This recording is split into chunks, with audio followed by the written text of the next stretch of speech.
In the heart of downtown Richmond, the bartenders at Vagabond pour colorful libations. And then that one is just grenadine. As a local business owner, you got to stay on top of everything. You don't have an accounting department. You don't have a marketing department. Lester Johnson and Hayden Fisher strategize about the restaurant's future. Variable costs, which would be like your labor costs. Though they admit it has some challenges. We bought that, and it had some issues prior to us purchasing it. Through a Freedom of Information Act request, we learned the LLC that operates Vagabond, D3 Ventures, is one of the top 10 businesses that owe the most meals taxes to the city of Richmond over the past 3 years. As of July 3rd, the total amount owed by those businesses more than $1 million. You're supposed to be withholding meals taxes or admission taxes and not remitting to the city. You're keeping that to make your staff payroll for your business. That's something we're going to have to go after and get those funds. John Wack is Richmond's finance director. He took over a department in disarray in 2016. That first day, we had 35 full-time vacant positions, which made it hard for the city to have timely financial reporting and to be proactive in collecting revenue. Now the department is at full staff. It's great that we have enough staff that we're able to be more to actually proactive. catch them, yeah. Wax sent us the delinquent meals taxes list, which includes the following businesses in no particular order. Seven Hills Brewing, which closed. Banditos Inc., which owns Mojo's Philadelphia.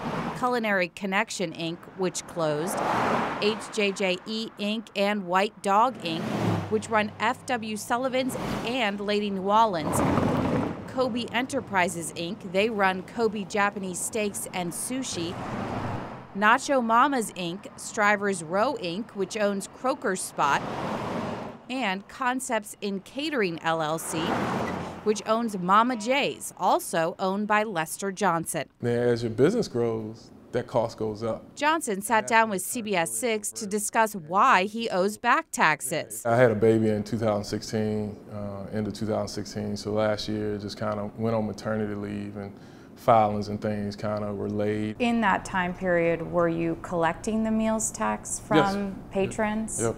Like I said, it's just when it doesn't really pay to kind of step away from your business as a local business owner. Johnson says he is working with the city to ensure those back taxes get paid.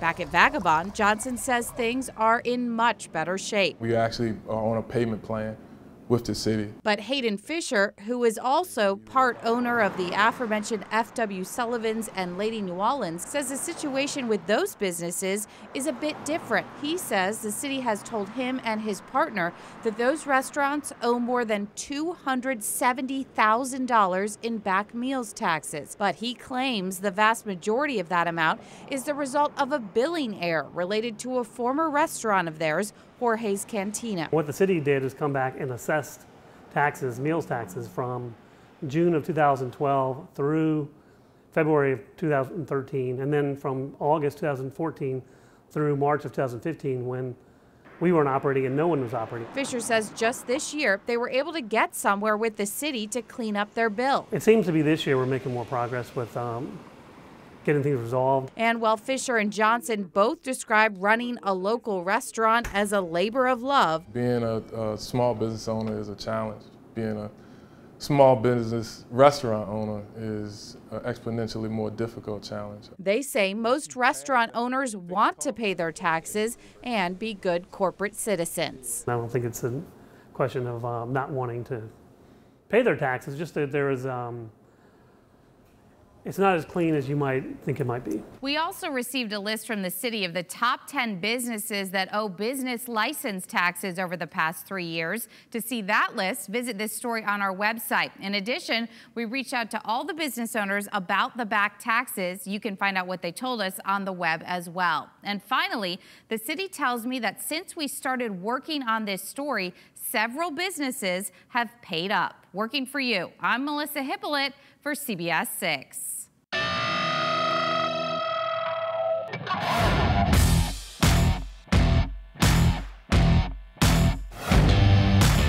Problem Solvers Investigations, every Tuesday and Wednesday at 11 on CBS 6 News.